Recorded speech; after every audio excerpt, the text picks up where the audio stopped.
Well, hi guys. I guess the votes are in, and it's been an overwhelming yes. The only no was a porn bot.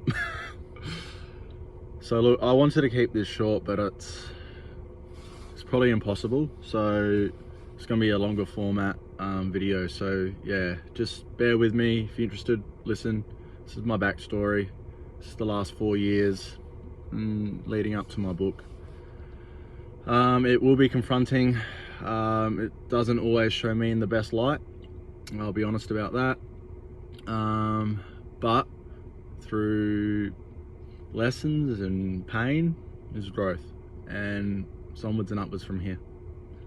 So with that said, strap yourself in. So just over 4 years ago, I split up with my long-term partner. 9 years, 3 kids. Hit a really dark spot after that. Turned to alcoholism. And for about 3 months there, I was really struggling. Not very healthy. But by the sort of end of that 3 months, I'd actually got in contact with my now current ex-partner, who we connected through social media. Coming from a smaller town, I guess sort of people know everyone anyway, but yeah, we started talking. We, in only a matter of a week or two, we built this real emotional type relationship really fast. The only hitch was she was married and pregnant. So, you know, wasn't an ideal situation. And yeah, look, to be honest, I obviously had some reservations about it early on, but I just instantly fell for her, and I fell in love with her basically straight away. And it wasn't long after that before we actually started having a proper affair. Obviously married, pregnant, all that sort of stuff. But I just loved her. I loved her so much that I never cared, and I knew what we were doing was wrong. But you know, I was in love. So that was a bit of a tricky situation, obviously. And then a little bit further down the line, the next year, we kept things going, obviously, but then they ended up having a divorce a little while after they had the baby. And then I guess for the next, we kept seeing each other, like nothing changed with us. But then going forward, I guess we really turned into a proper relationship once the dust had settled a little bit. And for the next year or so, like it was really good. Everything was great. Then I started doing FIFO interstate. And I did that for 2 years actually, up until April this year. So while I was doing the FIFO, I actually got stuck in WA for 3 months, like not Christmas gone, the one before, with the COVID border stuff, and so that was really testing. And we did sort of separate at the end of that when I come home for a few months, but after that we got back together. And I guess for the next 12 months or so, everything was like fantastic. Like we were really building a really good relationship, strong partnership.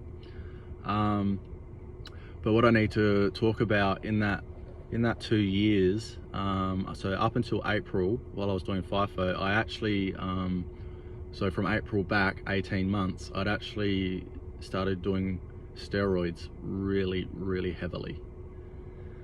And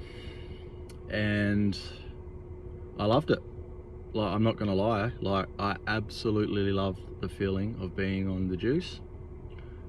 If you want to call it, feel like Superman, I guess is one of the best ways to say it. You know, you're confident, you feel strong, you're horny. But I guess what we don't talk about, and what sort of goes under the radar, is it actually does affect your mental health. And that's something that gets sort of shunned away a little bit. And looking back now in the cold light of day, hindsight, whatever you want to call it, it affected my mental health, and I think that's been a major catalyst for where I'm at now. So I if I could go back, I probably would never have taken them. But I do know how I felt while I was on them, and I loved it. So it's a two-edged sword, but just with the way that things have worked out, I probably, if I could go back, that's one thing I'd change. I guess it's what people need to know about that is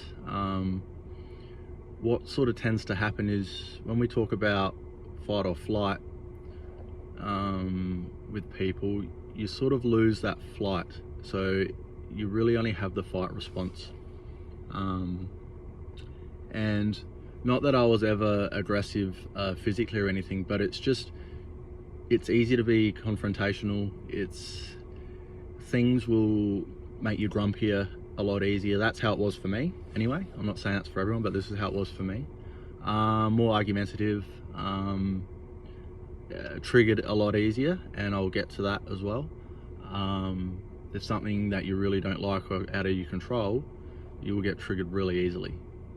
But this isn't a chat about steroids, and I'm not promoting them or anything like that, but it's just, you want to know the backstory. So alright, so for 18 months up until April, I was pretty heavily on the juice. So so our relationship up until April was brilliant, absolutely brilliant. We were, yeah, like, we were in love, everything was going great, we were starting to build our future. And then I guess it's fair to say she'd been going through quite a tricky divorce, especially with, you know, with good reason. They didn't leave on the best of terms, obviously, and we continued staying together. So, you know, I don't blame the other party for, you know, not being happy. But, you know, like I said, I love that girl, and, you know, she's all I ever wanted. So I thought I was going to grow old with her, and that was the rest of my life. But that sort of wrapped up at around the end of April there, and once it did, the other party just started causing trouble. And then I don't know who created these fake social media accounts. It could have been anyone, but someone started creating fake social media accounts and inboxing me and other people around the town that I live in, saying that my ex-partner now, they were raped by someone and they were sleeping around, and all these really horrible things that you could say about a woman. And obviously just because of the steroids, heightened emotionally, didn't handle that very well, like inwardly. So outwardly I didn't do anything really. I wasn't aggressive, I didn't go looking for people or anything like that. And I definitely didn't blame my ex-partner, because, you know, it was unfair for her, it was horrible. And then a couple weeks later, through a court-ordered app about my ex and the other party use about for their kids, a message was sent saying the next time you're raped, make sure the kids aren't home. And so she obviously called me up in absolute tears, bawling like how horrible someone could be, especially about a made-up thing. And it triggered me, absolutely triggered me how upset she was. And that for me, with some of my family history, very close immediate family, rape comments like that aren't okay, because, you know, things that have happened not to me but to other close family members in my life, and so it triggered me on top of the steroids. So I was very heightened emotionally. Now I was at work, so I couldn't actually do anything like confrontational or anything like that, but because I didn't have the strategies in place like I do now with dealing with these heightened emotions that are out of my control, and when something I've learned about myself, when something happens out of my control, I need to take control back, and I will do anything to take control back. And that's something that I'm really working on. So I because that you know, it was a daughter that she ended up having when we started our affair, that little girl was basically my daughter's my stepdaughter, and I love her like my own child. And I guess losing her as well is one of the hardest parts of the whole thing, because I love that kid, and it breaks my heart that I was her favorite person. You know, anytime I'd leave the house, she'd hold onto my leg and say, don't go, don't go. And then when I would leave, she'd run down to the footpath and wave to me the whole way down the street. You know, it's tough. It's tough. But we've got to move on with our lives. So how I try to take control back of that situation. Obviously over the years I've got millions, well I had millions of cute photos of me and the little girl playing, cuddling on the couch, watching TV, and all those sorts of cute things that you do, you know. So I posted a whole heap of them on social media and said, she's got my eyes. Well, it didn't go down very well with anyone, and it actually pushed my ex-partner now away a little bit, you know, not separated but space. Yeah, so for the next sort of 4 weeks or so, didn't really talk too much, like yeah, things were obviously pretty testing, but 4 weeks rolled by and I come in from work. I do FIFO, so my roster was Wednesday to Wednesdays, and generally the general routine was as soon as I drive back into my town, I'd always go straight to their house, and I'd see them. And so that Wednesday rolled around and I was like, oh, we hadn't talked much, and I was really missing her. I wanted to talk to her, and I was like, so I just went straight there when I got home. And I knocked on the door. I was like, hey, look, hey, how's things? Like, you know, I'm missing you. Like, you know, let's hang out, let's talk, or whatever. And she just started getting really emotional straight away, and then started crying. So I was like, hey, what's wrong? So I started hugging her. You okay? And then it turned into the real ugly tears, like the real ugly crying, like when something's really wrong. And I'm like, are you okay? Like, what's wrong? And after, like, it was hard for her to get the words out to start with, but after a minute or so, she said that she's done something really bad and she's worried that I'm going to be really upset with her.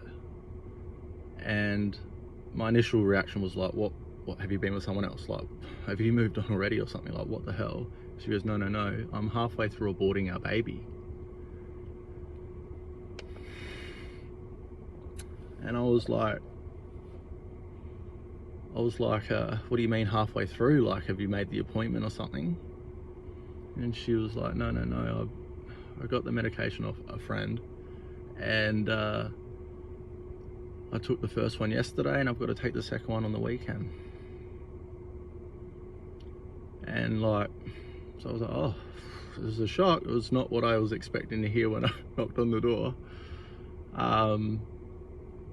But I held her, and I told her I loved her, and I told her it's okay, and I would support her the whole way through. I just want to like probably clarify as well, like, I'm a believer and 100% will always believe that it is the woman's right to choose. They have every right to make the decision if they want to have the baby or not. Between us, we've already got 7 kids, didn't need an 8th, so I understand. But on the flip side, I also think and believe that with a decision like that, after, you know, at that stage, 3.5, 4 years, you actually talk about that and you communicate that with your partner before you make that decision on your own. I think I'm sure we would have come to the same decision. But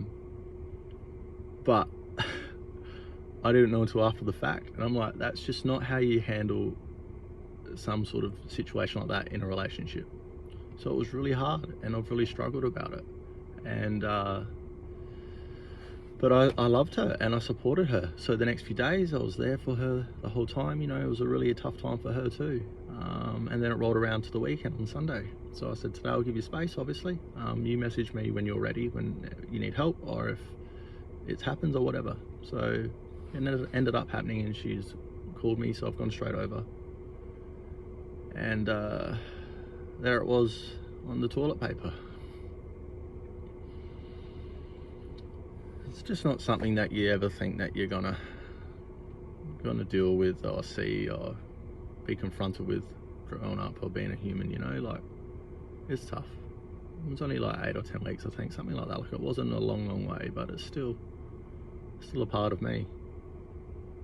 And so like, it was sad, and I folded it up and I said goodbyes and kissed the toilet paper, and then I was the one who flushed it. I flushed it for us.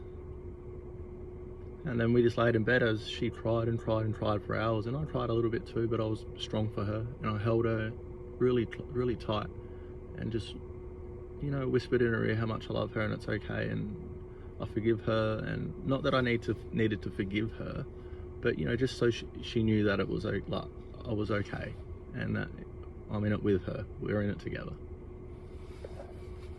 So it was a really tough time. And then after that, we sort of started getting close again, you know, like, we'd had that bit of space, and we really connected again. And I guess for the next 6 weeks or so, things really built up again.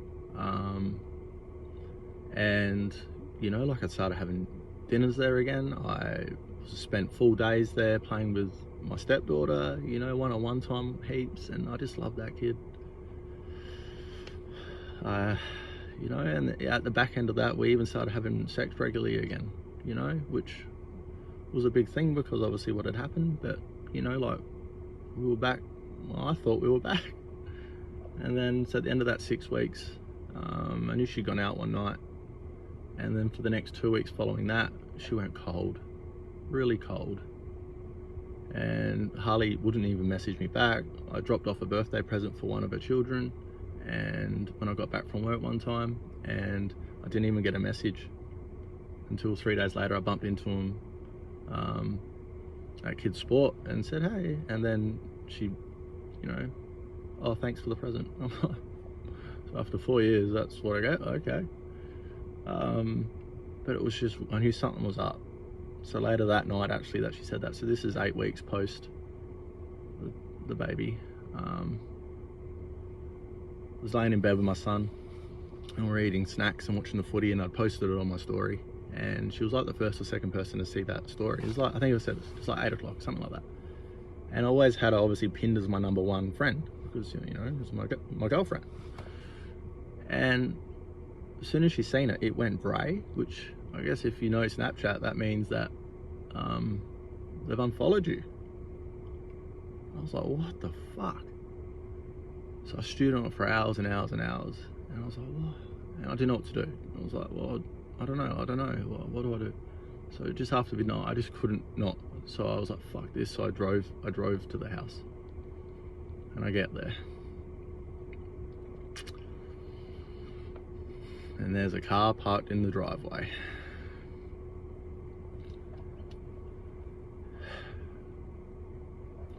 I didn't have to wait very long, and then a lad walked out, and they started kissing at the door. And then he's gone to his car, got halfway, ran back to her, kissed her again, and ran back to his car and driven off. And I thought, fuck me, what do I do? I was like, what do I do? I didn't know what to do. So 30 seconds after he's left, I've gone and knocked on her door. And it's a big glass door. She must have thought it was him coming back, so she come run up to the door. And then she's seen it's me. And we just stood there looking at each other, and I just said, how could you? How could you do this? And she started crying, I'm sorry, all this sort of stuff. You know, and I was pretty heightened emotionally, and I told her what I thought of her. Nothing aggressive, but, you know, I was a little bit nasty, don't get me wrong. I was pretty cut up, especially with everything that happened in the last few months. Yeah, and to be honest, that's pretty much the last time I've seen her. But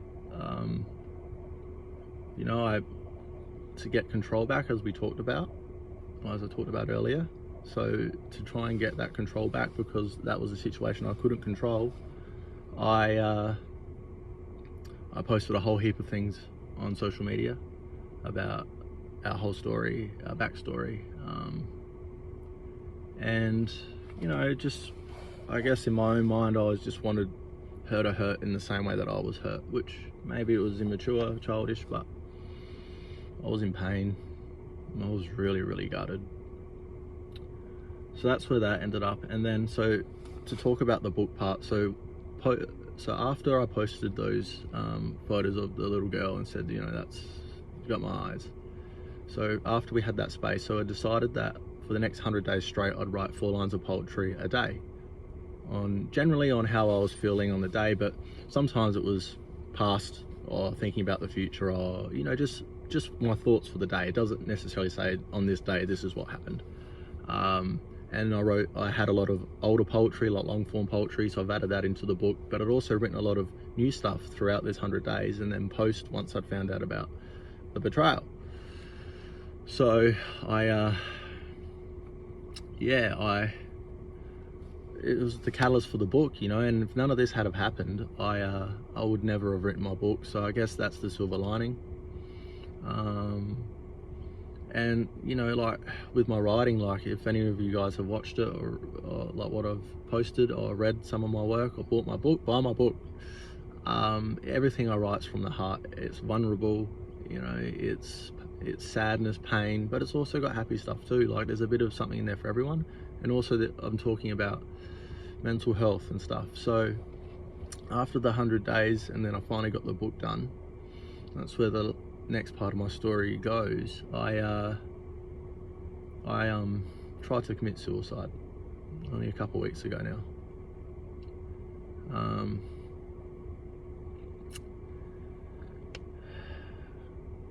It was horrible, but I was done. I just couldn't handle life anymore, everything that had happened.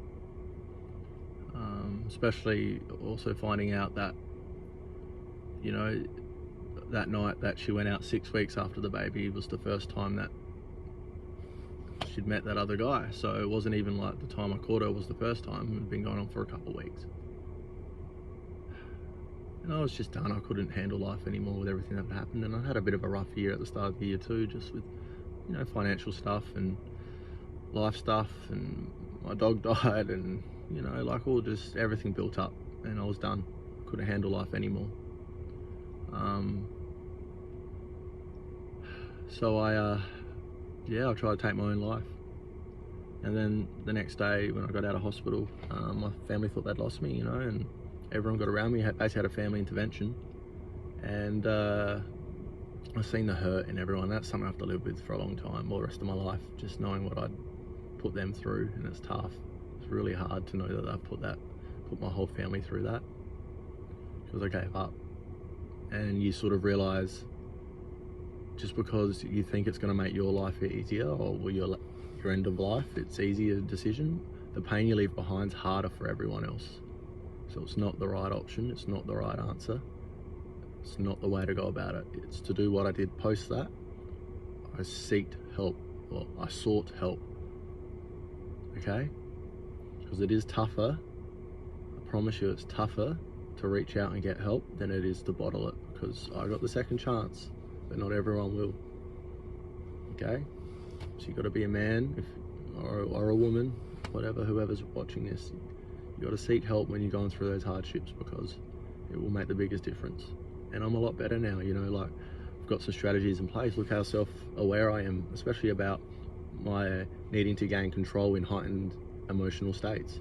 When something happens to me out of my control, I need to take control back, and that's something I need to work on, and I have been working on. All right, and I've got this book, and it's just gone amazing. I have so much support with all you guys out there. And then on top of that, I've got the next book hopefully coming out too, and that's going to be a different style of writing. It'll be some aspects will be similar to the first book, but then I've got you know, just different formats as well, and you know, and I'm hoping it's more of an upswing. It's a happier version of my life and my book and my thoughts.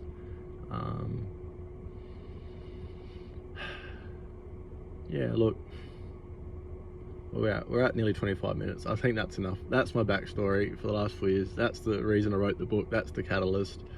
I'm a man, I'm vulnerable, look, I'm tough, you know, like I'm a man's man, you know, but I'm still happy to be an open book. I'm happy to show that I'm human, and I'm a lad as well, but who cares? You can be everything. It doesn't matter. You don't have to be just one thing, one aspect.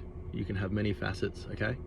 And the biggest message If you're struggling, seek help. I promise it will make the biggest difference to you.